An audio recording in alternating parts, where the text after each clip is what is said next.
All right, welcome to the On My Block Packers podcast. I'm your host, Mike Wall, along with my co-host, Packers all-time leading rusher, Amon Green. How you doing, Amon? I'm doing good, Mike. How you doing? I'm great. Let's just get this delicious betonline.ag, our sponsor. Let's get their talk out of the read out of the way. Basketball is back, and BetOnline remains your number one source for all your sports betting needs this season. You'll always find the latest odds, team matchup info, player news, and game trends at, see, it's so good, I keep the music going, game trends at BetOnline. And as your continued source for all sports wagering information, BetOnline features live betting, free contests, and giveaway all season long.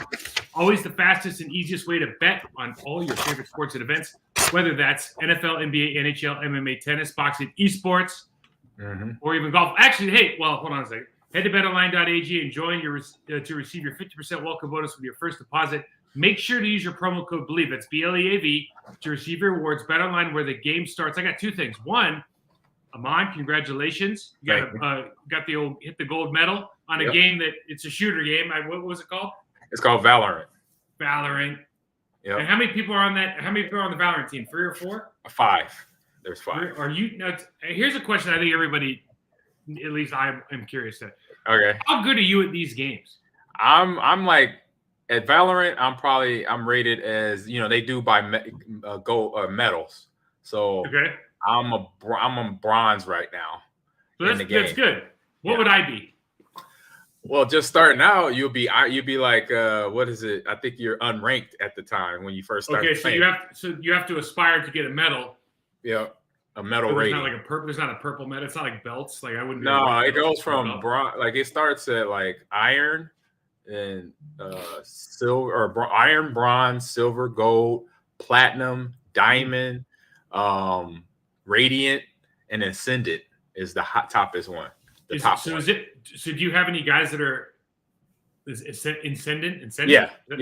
I got one. My captain, he's ascendant 2. So you have at every rank. So if you're gold, you'll be gold 1, gold 2, gold 3, gold 4, gold 5. And once you get gold 6, then you go to platinum 1, platinum 2, platinum 3, platinum 4, 5, and then on to the next. And you have to beat people in order to ascend? I say you have to get points. So you get points by obviously your KDA, your kill death ratio. I was going KDA. Okay. Yeah, you're basically like under interception touchdowns. So your kill, how many people you killed to how many people killed you. If that rating's above a 1, you're doing work. You're a good player. And so we have players that are like 2 and 3, which is phenomenal. So you want that. And then obviously you want people that use their utilities because you have grenades, you have smokes, you have all that you could use because you're doing search and destroy. So you're searching, you want to get into a base, you want to either plant the bomb or defuse the bomb. So you got to make sure you're tactical in terms of your rotations. It's all military based. You you might understand some of the lingo there, and making sure you either get into the area, which is A point or B point, and then plant the bomb and then defend it to make sure nobody comes in and kills all your teammates and then defuses the bomb. So that's the purpose.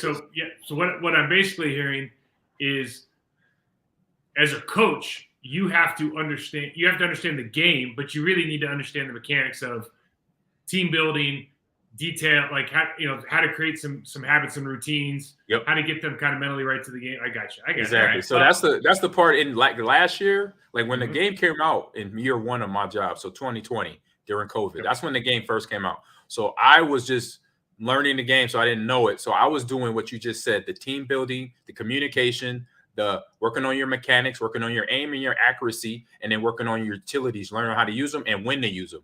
Because you have some of the characters in the game that, like one character, for example, his name is KO, and he drops the EMP down. So you got to know when to drop that EMP because you want to disable people's weapons at the right time to win the match, to make sure when you go into a base or when you're trying to attack the base, nobody can shoot you because all their weapons. In the Matrix, you got to know when to drop that EMP. Exactly. Like exactly. Like in the Matrix. In a perfect segue, thank you, because the perfect segue to that is the Packers have a bye week this week, and they could use a little work on techniques, routines, fundamentals, creating habits, etc. Creating good habits. Creating good habits. Yeah, that's actually fair point. So they're 5-8 right now, and technically, listen, if they went out, they're 9-8, and you kind of go, 9-8 is probably going to get you in the playoffs. Given that in order to go 9-8, they'd have to beat the Vikings and the Lions because they got the Rams, the Dolphins, the Vikings, and the Lions. So you're looking at that. Of course, we can go 4-0. Of course, we could go 1-3 very easily. Very easily, the way the season's gone. Yeah, this is the interesting part, though, because this is, to me, this bye week. Now, remember, the Packers had the option because they did go to London this year. They had the option of having their bye week right after London. They probably thought that was too early. Now, when I look at this at week 14, I go, they should have did it. Yeah, this is way too late, right? It's like, and you could see the lull in productivity, like during that 8-game losing streak or 7 out of 8 or whatever it was. Yep. You see, like right then, like probably needed it right then, didn't we? Like, 100%. I would have took it. I didn't know that, so I would have took it then. And then talking about the playoff race, you have the NFC South that is a shambles. So that 9-8 is plausible to be in the playoffs at that time. It's shambles, but also it is. You're right, but also the Bucks, the Panthers, like they could all end up 9-8. Yeah, they're all. Somebody's got to win. Somebody's got to win. To your point, but like I think the Panthers could be 9-8 if they went out too. I mean, it's like this is a crazy. The 17 games and everything, but I think the most important thing to think about from like our perspective is it's playoff football now, and I suppose it has been. So we can make it more than it is. Mm-hmm. But you really look at it like if you lose one more game, mathematically, however you want to look, there's no chance of going to the playoffs, right? Right. And you might not even deserve it now, but you can always say if I have a winning record, you can at least make this like we feel good about building on this. We are good enough. We can go to the playoffs. Even if we don't go to the playoffs, we're 9-8. Like that feels 9-8 feels so much different than 8-9. Feels so much different than 7-10. Right? Oh yes. And so that's what you're trying to avoid because I guess for me, when I think about 7-10, 6-11, which are possible right now given the upcoming schedule the way we played. Yeah. It's not like we beat the brakes off the Bears, bro. Like that was. I was just on the line with Andy Herman. He said it best. That was a bad team beating a worse team. Right. It wasn't perfect. That's like perfect for the. It wasn't juggernaut versus juggernaut here. So we could go 1-3. We could go 4-0. We could go 1-3. But if you are, I guess, let's look at these scenarios, AJ. Let me get your opinion. We go 6-11 or 7-10. What's your immediate thought right after the season? You're Mark Murphy. What are you doing? Oh man. I'm reevaluating, talking to Gutekunst, it's having a conversation and, and that conversation built around, what is, where are you at in your, in your process of how you want to build out this team and correct the mistakes. And, maybe, there's something where there might be a job change, so you got to ask that question. I say for the coaching staff, this is their first bad year, but it's bad. It's not just, okay, you're one game below. You're, in the heat in the race. We're nowhere in the race in the playoffs, right? It's one bad year, but you and I talked about this ad nauseum last year, right? Yeah. They displayed signs last year, whether it was the special teams, whether it was the fault in the defensive last year, the inability to tackle. They display issues that for over a year have not been corrected. And the same things that we talked about week 1 versus the Vikings, we could talk about week 13 versus the Bears. Yes, and that is really when you start looking if there's anything where you go, this is an indictment on the development of these players. You look at that and go, we talked about it last year. Like this, or do we have a culture problem? Now, AG, like I think LaFleur and Goody both answer separately to Mark Murphy, right? In other words, the chain of command is not linear, right? It's two guys answering to one. Right. So what I'm interested in, amongst other things, is if let's say you're 6-11, 7-10, is do you think if we went through this roster and you looked at positions, how many positions or how many performances are a result of poor personnel versus poor development, or like in the case of maybe a Rasul Douglas, Devondre Campbell, guys are reverting back to what they were after they got a fat paycheck. Mm-hmm. Last year, they had a 1-year contract. They got paid. Now, all of a sudden, they're not playing as well versus guys aren't – or versus the offensive line where they change coaches and they're not playing as well. Right. So where do you see all that falling? I see maybe some of it definitely player development, where you look like a Quay Walker. You look at a Quay Walker, has the talent, has some tools, but from starting this year off is still a lot to learn, and it's week 14. And it's like, if I have a guy like that, and I'm the linebackers coach, I'm gonna have him doing the bare necessities of the position as a rookie. And I would have said to him in training camp, all right, look, we know we drafted you high, but let's do this year one. This is all I want from you. This is, as a coach, personnel, as the linebacker coach, I want to see this. I want to see good tackling, and I want to see good play recognition. So when that ball snap, I know, and I look at you and I know that you know where the ball's going, because you are reading it with your eyes. You're reading the triangle. It was a triangle that I remember being taught by a slide, and something that then I learned, by watching what linebackers read when right before the ball snap, they look at the triangle. It's a triangle between the center, I'll say the center guard tackle area, and then the fullback.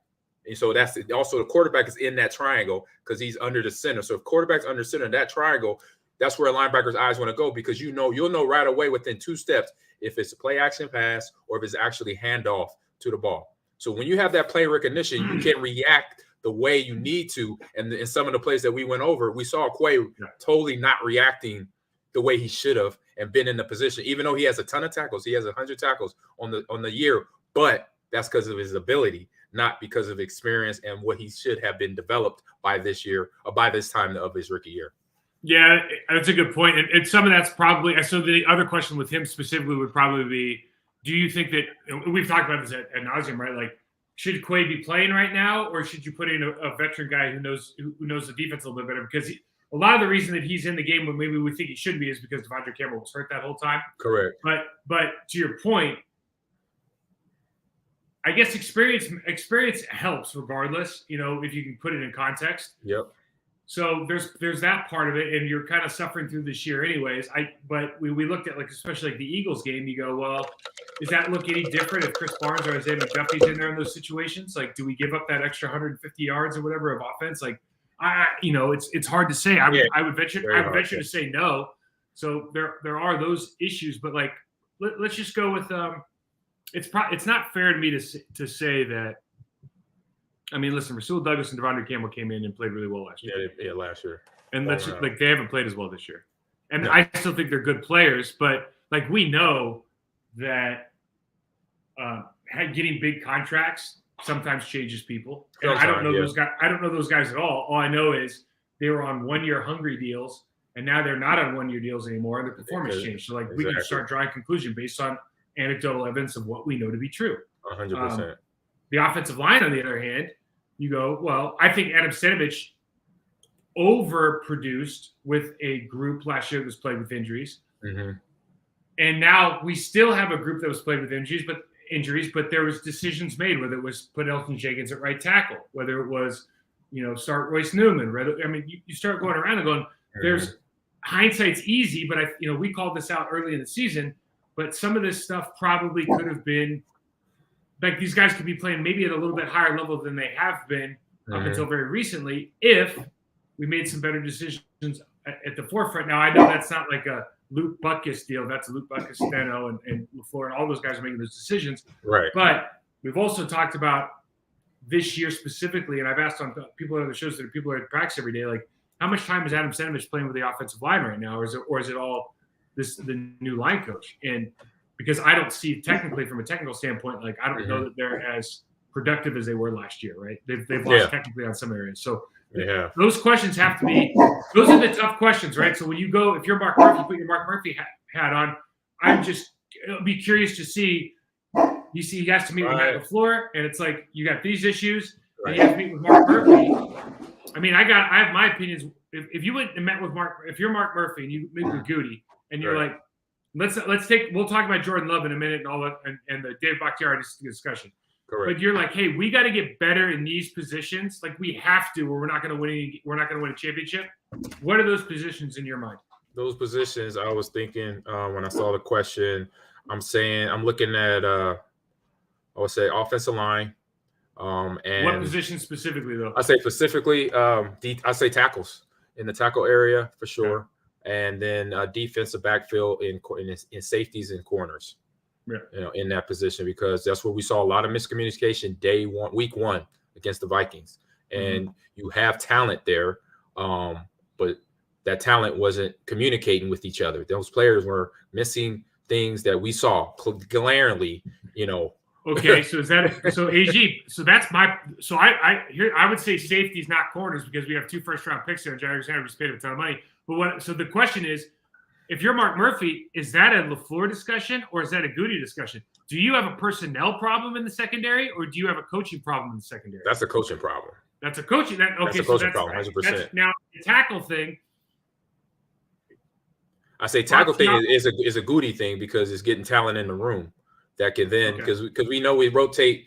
Obviously, it's been plagued with injuries in terms of the line, so it's not the talent can't do what talent does. Is talent is injured a lot in the offensive line right now. Best ability is availability. Yes, exactly. I would say this. For me, it's definitely safety position. It's the backup outside linebacker position, and that probably is honestly number one because when Sean Gary's hurt, Bari. They both had rough games last weekend. He's gonna be better. Edgar Bari got a high ceiling. I could see where he could go. I would agree with that, but with what you're putting on the field right now, problematic. Honestly, like nobody's scaring me. There's no pressure and there's no run support. No. And then maybe the glaring one for me, and this is you have to feel good about Tunyon as far as like where he is with his comeback and he's becoming one of my liked players because I think he's really working in pass protection and run blocking.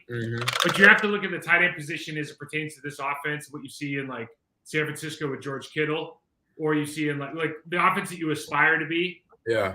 You look at a Mark Andrews, you look at all these different guys and you go, man, if we had that would be a game changer for Aaron.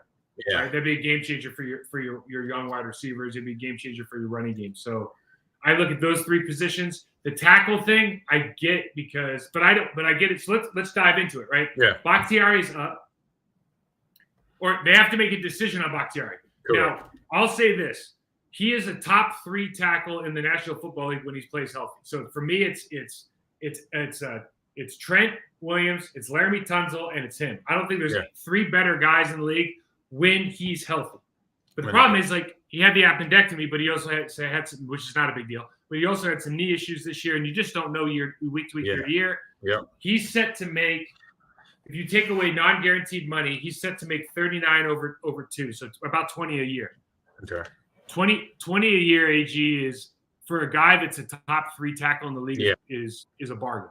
Yes. So based on, tell me how you think about that. You're Mark Murphy now. How you think about Bakhtiari this offseason? It's potential case where there could be some restructuring because of the health concerns that's been going on. So looking at it as a GM, because we know the time that he's put in, and it's just like I said, it's just unfortunate. It's been more about injuries than anything. So, but that is something that GMs look at. They look at that part of the game of a player that's making the type of money that David is, and will consider that. Can we restructure and make some room, because this was the talent level when this is the level that he was playing at, and the time he put in, and then if the math problem, it didn't equal out to us in terms of having our value for what we pay for that year. It sounds cold, but that's the business of it, where GMs I'll say GMs to CEOs, which is the president instead of the CEO of the team, but president of the team has those type of conversations. So I don't think you can find a better player than nobody else is coming here that's as good as he is. No, I know that. Definitely agree with that. I mean, it'd be hard bent to ask, or even I say you probably do better looking in the draft, but free agency, nah. It would be rough. It would be tough to try to get somebody here, and money wise, and obviously potential location wise too. What about so then you talk about what his value is off the field, locker room, Aaron Rodgers, like all those decisions. If you're bringing back Aaron, you bringing back Bakhtiari. Does Aaron want to come back if his blind side's not protected?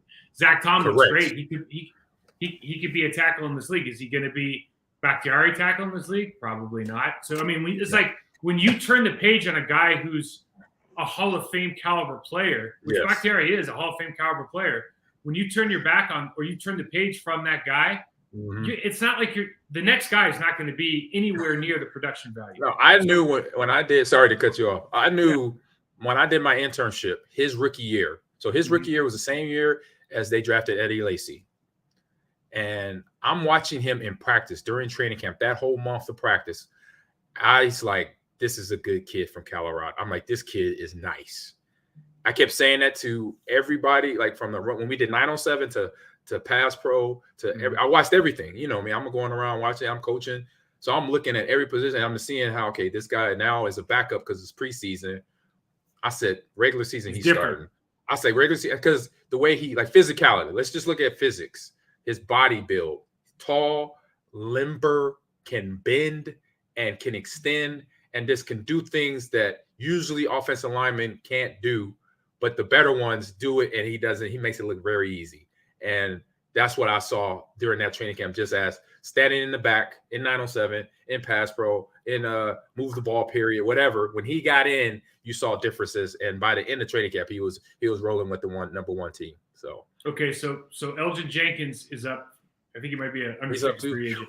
I think okay, so there's a lot of things they can do with him.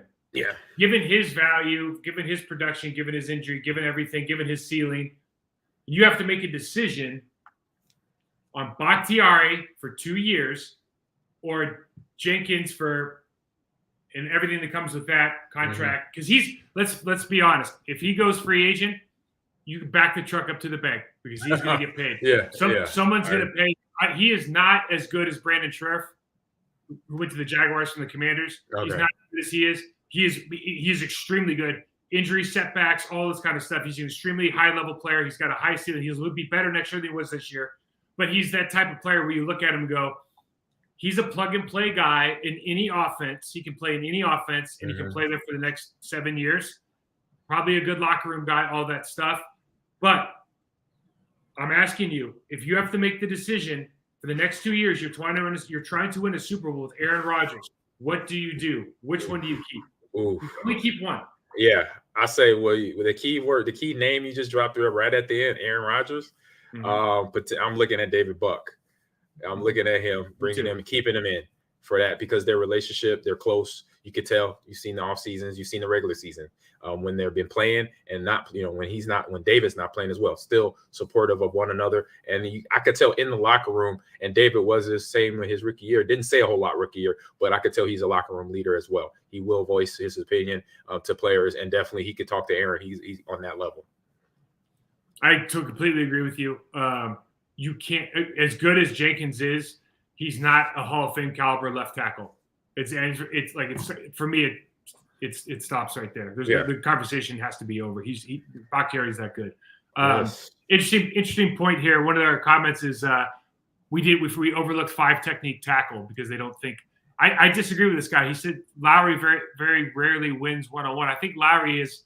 I thought he was better last year. There's no question about that. But again, I go back to why are they not as good this year? Like, what are they doing? We've seen guys get beat on double teams. We've seen them attack double teams. So now we're talking about defensive line. We're talking about defensive line. We've seen Jared Wynn Blues. We've seen Kenny Clark be an all-pro. We've seen Kenny Clark be a guy. Like, be human. With Mark Murphy, is that a personnel problem? Devontae Wyatt is a Goody problem, right? Yes. That's a Goody problem. Yep. If he doesn't turn out, that's a Goody. But or a combination of, or is that a LaFleur problem? Let's stay on the topic of quarterbacks and who we're going to keep back. Jordan Love. Goody said they've already made their decision on Jordan Love, assuming that means 5th-year option, the whole thing. Okay. Got you. Let me ask you this though. Now put on your player hat. You're Amon Green. Okay. You know you're going to be good. Okay. You don't know how good you're going to be, but you know you're going to be good. You're going into your 4th or 5th year, and you still haven't played. And quarterbacks have long careers now, blah, blah, blah, blah, blah. But now you're sitting there and you're going, wait a second, dude. Now I'm behind a 2-time MVP. This is going to his 4th year next year, right? Yeah, yep. So I'm going to go into my 4th year, and I have not really been on the field for a handful of games, handful of snaps. No. Okay. What do you tell your agent? Are you like, dude, I'm cool riding this out because I think I want to be part of Green Bay Packers? Or am I like, get me the hell out of here because I want my career to start. Right. I would say that conversation, if it hasn't been started by Jordan to his agent probably started with him, because I remember being in that situation before I got traded to Green Bay in Seattle. My agent, like for me, I'm more worried about the field at that time, being 22 years old. I was worried about the field. So when my agent brought it up to right? Yeah, that was year 2 in Seattle. Yep. And so my agent bringing it to me, right? I say not too far before I got traded about, other teams out there. And so I was like, you know what? Let's talk in the offseason. I don't want to talk about it during the regular season. It's the 99 season. It's my second year. I want to focus on football. Once the offseason gets here, then let's hit that. And so he brought that up mid-season. I pretty much shot it down because I wanted to focus on that. I don't want to be thinking about where I may be at in 2000. But it's a conversation that it is not something to cringe at. It's reality, because it's a thing that where Jordan's at, like you say, 4th year. This is in college. This is his senior year, and he hasn't played. So if this was a college situation, that's a good way to look at it too. He's not getting drafted. He's going to go free agency because he's never been on the field. He's been behind. And his value is only like exactly. AG. I don't know the exact mechanics of this, but I have to imagine like his value ascends as a backup to Aaron Rodgers, 1st-round draft pick, playing for the Green Bay Packers. They're 13-3, like all that stuff. That actually helps his value. Yes, but at some point, that value starts like, well, wait a second, dude. Now you're in. Let's project this to year 5. You're going into year 5 and you haven't played. You're not a starting quarterback in the National Football League. You're 26, 27 years old. Yeah. I can go draft a guy who's got 5 extra years. Like at some point, that value starts going down. And we're not talking about money because he's going to be rich one way or the other. Yeah, we're just talking about like putting yourself in the best position to have the career that you dreamed about, right? And you worked hard for it. Exactly. And you look at the history of quarterbacks that have been on the shelf behind, I say, average to Hall of Fame starters. First one pops in my head, Dante Culpepper. He sat on the shelf. Yeah. I was thinking Steve Young, but yeah. Steve Young, another one. He sat behind Joe Montana. Dante Culpepper sat behind Warren Moon and Randall Cunningham. He was my draft class. He was 98 draft class. Set for 4 years. He set for 4 years because it wasn't until 2000 where he got on the field where that was Randall Cunningham in 90. That was 98. But no, during 2000, excuse me. That's when Dante Culpepper came to the party. He was already there, but then he started his starting. So it's actually his 3rd year, excuse me. So, situation like that, Pat Mahomes, he was behind Alex Smith. That time, but you got to eventually get on the field, like you said. You got to get on the field for that talent to be shown. Yeah, I was just looking at Steve Young. So Steve Young actually was with the Bucs, didn't do well, got traded, then sat for 4 years behind Steve Young or Joe Montana. So it was he actually took a break. Yeah, he took a break in the mid. But then, like, shoot, man, we know Matt Hasselbeck, we know Kurt Warner. These are Green Bay Packers. Aaron Brooks. Aaron Brooks. Yeah, these guys have all. But again, except for probably Kurt Warner. So let's look at Aaron Brooks and Matt Hasselbeck. Right. Perfect examples of guys that are playing under Brett Favre for a very, very good offensive football team. Mm-hmm. Mike Holmgren, then Mike Sherman, then Mike Sherman, and you look. So same system that a lot of people were using at the time. West Coast offense, know the language, and every year they show up in training camp. They looked good in training camp every season. Mm-hmm. And you're like, dude, you're never going to play here, but don't worry, you're going to get picked up somewhere else. I'll never forget when I was walking through Festival Foods right next to the stadium, and Hasselbeck walks in. It's like January. He walks in a full Seahawks outfit because he literally gotten traded that morning, and like I don't know how he got all the gear. I'm like, oh hey, did you get traded? Like, like, oh yeah, it's gonna be the starting quarterback for the Seattle Seahawks. It's certainly. I think if I was Jordan Love right now, I'd be like, if you're not going to start me next year, get me the hell out of there. That's honestly what I think I'd do. Right. Because he wants to play. I think every player wants to play. So yeah, it won't be nothing against him to feel that way because he's a competitor. You gotta want to play. So, great question. Okay, we got 4 games left. AG, let's put on our we've been the president so far. We've been the player. Let's put on our coaching hat. Right. If you're going in, I don't know if they're going to make the playoffs or not. Let's not sit here and do that. Yeah. But what do they need to improve on the most? What is this team missing? And let's talk about it We could talk about it from kind of a holistic standpoint, or if you want to break it down to like offensive and defensively. It's up to you, bud. Right. I know the way we have it going. I would say moving forward, like what's left? Like, are we GM again? You said GM or let's say we're Coach LaFleur. We're okay. We're sitting in front of the team meeting room Monday morning after the bye, and like this. Hey, we got 4 weeks left. This is what we want to accomplish, and here is how when they say, and here's how we're going to do it. What is that? Okay. We got coming out of this break. They got Dolphins. No, they got Rams. Vikings, Lions. Yeah. We're focusing on the Rams. It's one game, one game season. We've heard all that, and then let's work on these things offensively and defensively. Defensively, we know we got to work on tackling, work on communication, working on getting in the backfield, causing that quarterback pressure problems. If it's incomplete passes to getting him off his timing from his drop back, getting the ball out of the backfield, throw into his favorite receiver, and we could alleviate. We got an easier problem there because it's not Matt Stafford. We got a backup in there now because he's been out for a few weeks. So it's Baker Mayfield, baby. Oh, even better. We got the Baker Mayfield show. Even better. Baker Mayfield with a bad offensive line. Exactly. So this couldn't be any juicier. So with this game, not looking forward to the other 3 games. With this game, this is what we could do to win defensively and then offensively. Continue to run the ball, continue to develop what Christian and Aaron is developing into that connection there, and keeping Aaron Jones running the rock. Hopefully, Aaron Jones not too beat up from the shin injury or the shin that got beat up in the Chicago game, and AJ Dillon is now coming. He's getting the carries in that situation because Aaron Jones was beat up. Seeing him get multiple carries and run the ball and take over a game like that was promising, because now when you give a guy like that time to really get in a groove and not the running back by committee thing, then you start seeing a different runner, because now he knows how to pace himself, and then now he knows how to run against a defense that's now, oh my God, I don't want to deal with this guy in the third quarter. That's the mindset. That's business decisions start happening dealing with a guy his size. So that's actually a really good question. So I pulled these stats up. I think you'll find these interesting. So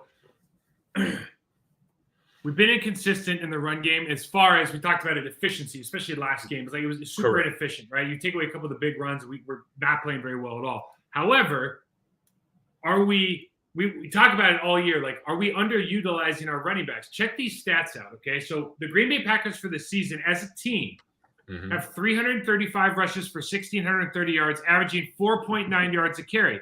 It's a very, very good average. Most teams would be thrilled with that.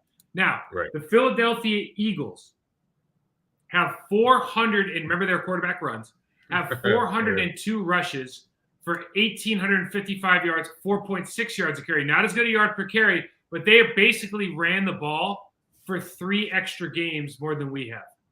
And the Cleveland Browns, who have a good offensive line and have Nick Chubb, 388 rushes, 1,872 yards, 4.8 yards a carry. So a very efficient team. 4.8, 4.9, you're splitting hairs.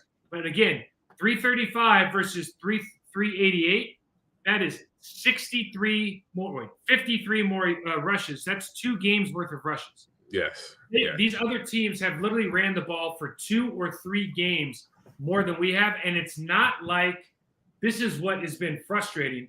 And this is where you start going, is it a coaching thing? Is it a personnel thing? Is it a scheme thing? Is it a decision making? It's not like we're getting blown out every week. No.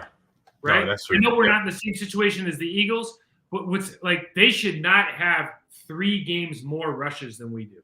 Worth of rushes, right? Like if you run the ball 25 times a game, you can't be up on us by 3 freaking games, dude. And that, to me, is a huge issue with what's gone on this season.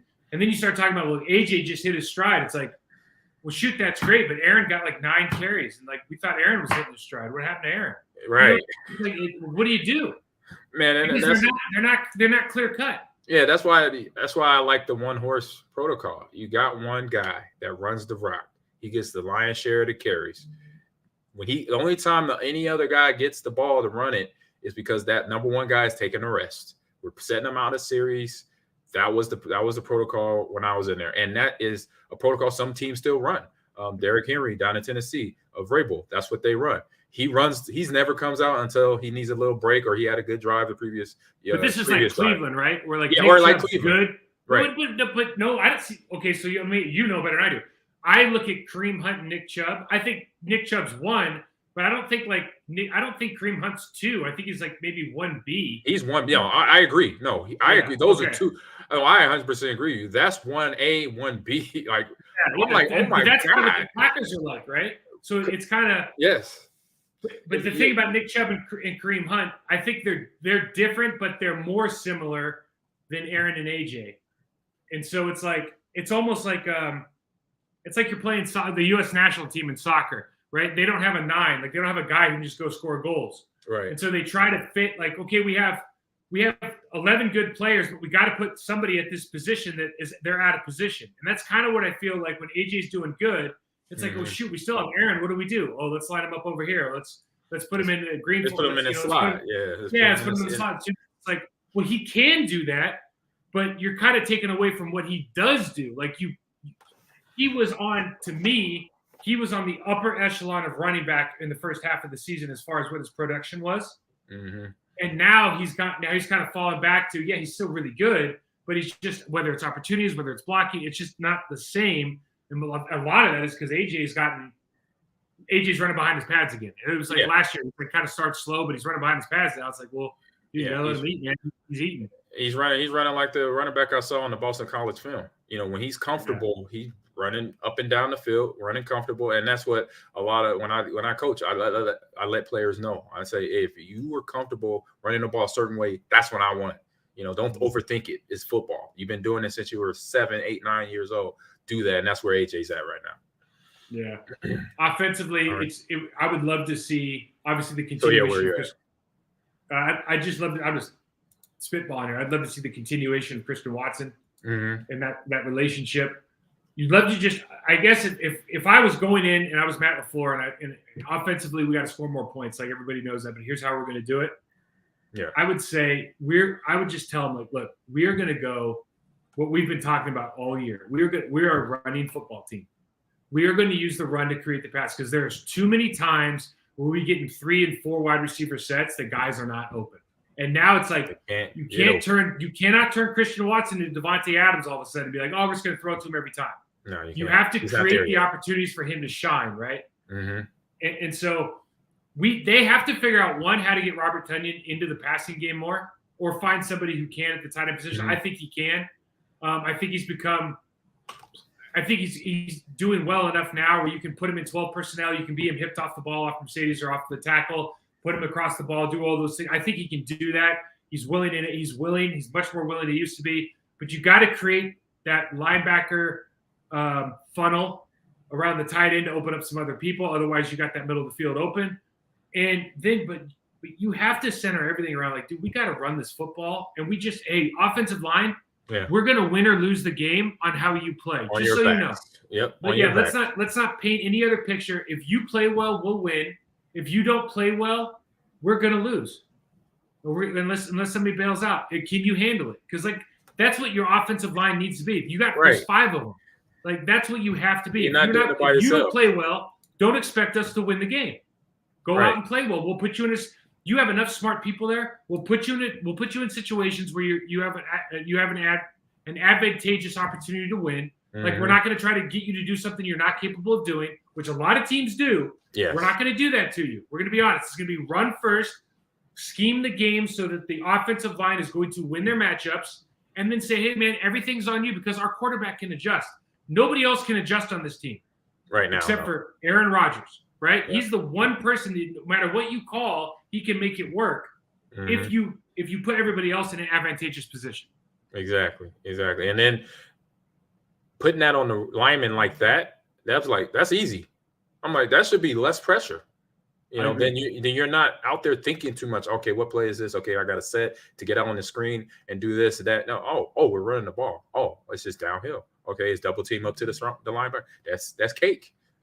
So then that's, like you said, easy scenario for the lineman. And if you think that over the next 4 games, it's like, oh, okay, we're gonna make this happen. How old is Aaron Jones? I don't know off the top of my head, but I would say he's like year 5. Yeah. Okay, so they both got some years. Let me ask you this question: gun to your head, pen in your hand. You gotta write a check to one of them. The other one's got to go. What do you do? Man, that is a tough question. Because if you keep one, you literally don't have the other. Right. You know what I mean? It's not like, oh, well, just no, you don't have the other one. That's a tough question. I say the answer to that question is I think we lost you for a minute, buddy. There? Yeah, I'm here. Can you hear me? Hello? Well, until he gets back. Oh, I'm here. I'm just telling you, that is I think I like Aaron. The way Aaron Jones runs is super, super violent. Hey, AJ, there you are, AJ. Go ahead. Yeah, I'm back. Okay. No, I'm with you. It's really a tough question, and a tough thing that potentially, to put it out there like that. So great question by bringing the heat there. I would have to say team-wise, what probably would go over is the guy who's been here longer, team-wise. Because he's got a sombrero. He got between the locker room and then obviously the fan base. And then AJ can be a starter somewhere else 100%. I believe that. He's the type of running back that if the right coach, like say, for example, not saying it's going to happen, but I'm just throwing it out there. Kyle Shanahan gets him. He's going to be a problem. Mike Vrabel gets him, which he probably won't because he got Derrick Henry. You got a coach like that that's run-minded and know how to run and plan and scheme a running back and offensive line behind each other together, pair them together in the backfield, fullback or not. He's going to be a problem for a lot of defenses. And any other team, he'll be a starter, 100%. I'm just trying to. Well, I agree with you. I agree that I'd keep Aaron Jones, and it would be a hard decision, but I'd keep him because hard. I just think he's more dynamic. Yeah, that's part of the reason. Screen game and all that kind of stuff. It's just that's important to me as well. But I'm just trying to think, like in my mind, I guess the most obvious place for me is you trade AJ to Baltimore. Oh my God! He would feast. He would just kill it behind that 300-pound fullback, taking handoffs from Lamar. Picard, my God, he would feast. He would love it in Baltimore. The way Harbaugh does his football. Let's hope that doesn't happen. But it is interesting. It is an interesting question. Good comment by bringing the heat. So let's talk about the defense, man. And I don't even know where you want to start. If you're on now, Goody or LaFleur walks in to the defensive meeting room and says, "Guys, listen, we got to do like you've already said it. We got to tackle better." But if you start pointing, I don't know if you're pointing at guys, you're pointing at positions. But for me, it's like you have to communicate better on the back end. Yep. And you have to generate something that resembles a pass rush against the Chicago Bears. Are you kidding me? We did not generate a pass rush for Chicago, and their offensive line is terrible at pass blocking. Yeah. So the next couple games, the Rams are awful at pass blocking. 100%. If they drop back, they get beat. Period. The Dolphins are not good at pass blocking. They get drop back, they get beat. The other two teams, pretty good. Yeah. Right? The Lions, really, really good. Yeah. Vikings are well coached now, right? They got you just said guys. Yeah, they're well coached. So those two teams, we have to generate a pass rush, and it can't be just like when we send Quay to run these stunts or we send Devondre. We have to generate a pass rush. Yes. Raise your hand if you can pass rush on this team. You know what I mean? Are we doing one-on-ones anymore? I don't know what it takes. Someone's got to generate a pass rush. Yeah, and that's coaching. Excuse me, that's coaching. And then AJ is actually 28. He just turned 28 back on December 2nd. AJ's 28? Yep. Aaron Jones. Aaron Jones, excuse me. Aaron Jones. I said AJ because it's the same initial. So Aaron Jones is 28. He just turned it on the 2nd. That is a young 28. Yeah. So exactly, to your point with the D-line, it is just that. It's a gut check. It's saying, look, we're gonna do basic football. If you know how to get in the, like you said, you know how to get in the backfield, we're gonna let you loose. And that's what we need, period. We gotta create pressure because we know pressure for quarterbacks, and you got a backup in there for this Rams game coming up that you put pressure on him in any sort of fashion, then it's going to be a problem for him. And that's what you want. So my mindset as a player, and I say coaching, it would be LaFleur talking to the coaches first, to the D-line coaches, defensive coaches, say, hey, this is what we have to get. This is the recipe for the week against this Rams team without a Matt Stafford in the backfield. We got to create pressure because we know what it does to people that are inexperienced with it, that doesn't have options, that don't know where his hot route is at, they don't know where the audible is coming from, what audible adjustment is. When players don't know that because they only have so many times on the football field, then you create problems, and let's do that. And so that's the talk that he has to have. So LaFleur is talking to defensive coaches first, and then defensive coaches relaying that message to the players, and then drills in practice, doing the same stuff in practice. Then it carries over. This is a painfully obvious statement, but obviously our defensive box plays better when we reset the line of scrimmage, but we don't necessarily excel at. Kenny Clark has shown, of course, during the flashes during his career, but also this season has shown flashes of being able to reset the line of scrimmage when attacking somebody 1v1. I wonder, you go back to the Jets game and how much trouble the Jets defensive line gave. It's because they reset the line of scrimmage, they penetrate, right? They're penetrating. It's a different mindset on offense. Some people two gap and read, some people play first step, and some people penetrate. They penetrate. I wonder going into next year if they look at this and go, we really need to, if we want to utilize a guy like Kenny Clark, if we want to utilize a guy we need to, or if we want to get the most out of the athletes that we have, we need to stop kind of playing this kind of first step read game and really just, hey, we want to reset the line of scrimmage on every single snap, and then just see how, we'll take the quick traps and we'll teach our linebacker. We need to be able to reset the line of scrimmage on every single snap. I think that is something that's severely lacking. Then obviously communication on the back end of the secondary. Question that I've heard multiple times from multiple people today is, why isn't Wyatt the first round pick playing more? And I think he's shown some progress over the last week, but let's just nip this one in the bud. He doesn't play because he plays too high out of his stance. He gets blown off the line of scrimmage. That's why. You're right. We saw it early in preseason. He's good. He's a guy that we talked about earlier. If you put him against, we talked about putting against the first round, the rookie in the first week of the season versus Minnesota. Line him up there, rookie on rookie, and pass rush situations. Let him do damage because he's quick as hell. He can pass rush, but he doesn't do a good job in the run game because he plays too high out of his stance. It's something he needs to work on. I think he's probably improved on it, but we just don't see him right now. Right, and that'll be something for the offseason for coaches to develop him with those techniques, keeping his pass low and still penetrating and using his hands as well. So, great question. I think, for me, those are the two things, man. Communication, reset the line of scrimmage on the line on defense, and the stuff we talked about on offense, man. But let's just end this with a very unfair and difficult question that I love posing to you, and it's not about Russell Wilson.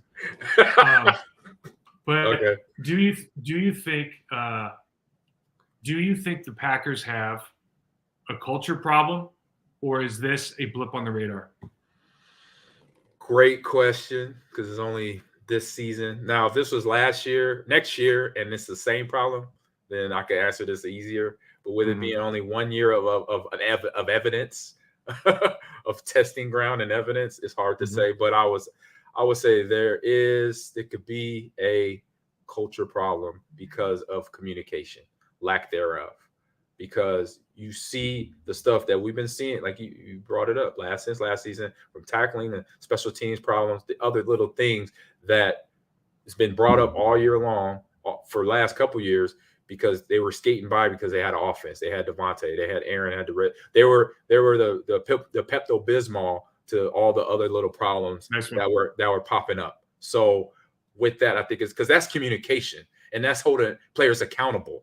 And coaches accountable too, because the coaches got to step up and coach the players to say, hey, this is how you read a mesh play. If you got crossing routes coming and we're in zone, you yell at each other, hey, I'm taking, or he's coming your way. That's coaching. The players are talented. Some they have a high IQ. Some are very few at different positions. But overall, as a coach, you got to be like, oh man, my player don't know that. Okay, I see why you got to be, come here. Come here. I got to show you. Okay, this is how you bounce that call. Going from, if we're in a cover 2 or cover 3, I'm either left side corner to the right side, right linebacker or left side linebacker. This is the communication you got to have, and so on and so forth. So I say it's potentially a culture thing. Did you listen to any of Deion Sanders' press conferences or anything he's talked about? Yes. I did. This guy, I did. I mean, you want to talk about a dude who just gets it?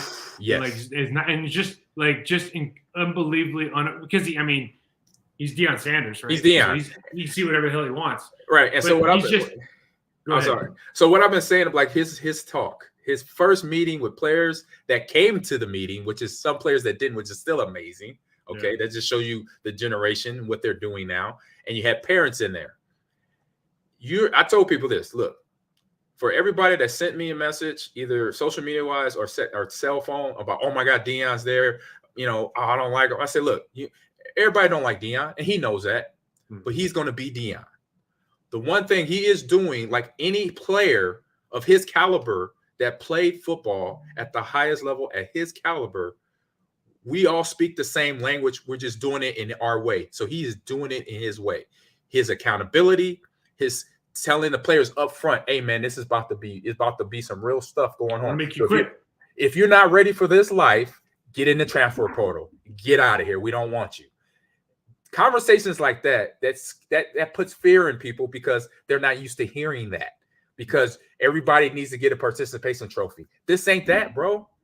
This is D1 college football. This is the NFL. When you got to show up, you better show up or you're going to bust ticket at an Apple. You're going to be out of here. And so that's reality setting in on college players with Deion coming to Colorado or wherever he would have been. That was the same thing he did at Jackson State. That was the same thing he did as a player. Because he wanted to win Super Bowls. What did he start doing? Oh, I'm going to go to 49ers. I want to go because I want to go to teams and be around people that are same-minded as me. I was with the Falcons. I did my thing, but I want to win a championship now. I remember him saying that years ago before he became a 49er, and then he became a Bronco or a Cowboy. I was in college. I was in high school watching this, and people are like, oh, man, he just want to go and get in a win situation. I said, look, winning. You're damn right he does. That's exactly what he wants to do. Exactly. Yeah. You're damn right. Winning is the thing that you don't do it by yourself, for one. And you got to be around players and coaches that are on the same level mentally as you. That means you're going to do everything as possible, from physicality to watching film to showing up in the weight room to eating right, getting to sleep, whatever it is to take to be the best. I'm going to do it. He did it, and that's why he's doing what he's doing. And so for any of those players that didn't show up, continue. Don't walk in the building. They said something. He said a lot over the week, and like he's honestly the only way I can really describe him is, for me, as a 45-year-old ex-player and likes to do all this. Like he is an inspirational dude, man. Like I don't know how else to say. He's just an inspirational dude. Just even to my old ass, he's an inspirational dude. One thing he said that he called his defense coordinator back. He goes, "Hey, what do you give me every week?" And he's like, "Huddle times." Right? And everyone was kind of quiet. He's like, "Say it again." He's like, "Huddle times." He goes, this man breaks down. He uses his chart. How many hours are you on huddle? How often are you studying your playbook? That's all it was. Right. You can tell, right? You can follow this stuff. And the guys, and we did it for my high school team. Yep, I know exactly what you're talking about. It's not that everybody doesn't do it. It's just that when what you say and when you say matters, right? Mm-hmm. Like what you say and when you say it matters. And when we're talking about our team who has problems with communication, identifying things, et cetera, and you see this guy who's going from Jackson State to Colorado, and also, by the way, happens to be the greatest defensive back in the history of football. Yep. And one of the first things he brings up when he talks about accountability is, oh yeah, I'm going to check how much you're studying. Yeah. It's like, my mind immediately went like, oh, I wonder how many hours everybody else in the league is, because I know for a concrete fact there's teams that don't look at all. Right. You know what I mean? And it's not like you maybe you feel like you shouldn't have to. That's fair enough. Right? That's fair. Yeah. But you won't be in the job long. That's all I'm gonna say. Yeah, but at the same time, like Deion Sanders, like, hey man, like he's got all he didn't do it for the bag. He's trying to change people's lives, and you can't. And this is the hard part about coaching college versus pro and all this whole stuff.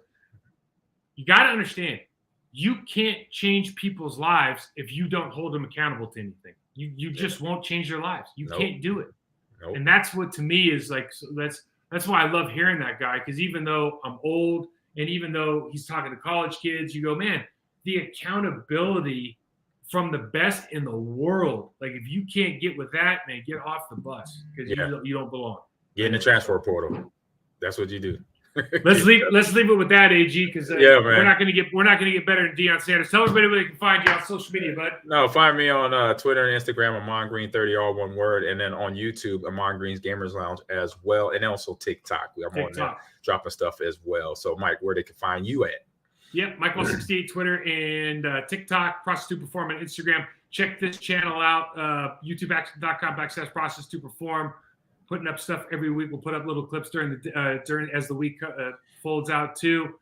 AG will be back to preview the LA Rams, the Baker Mayfield LA Rams next week. Yep. Until then, brother, have a good weekend. And you too. As always, enjoying the conversation. For sure. Good question.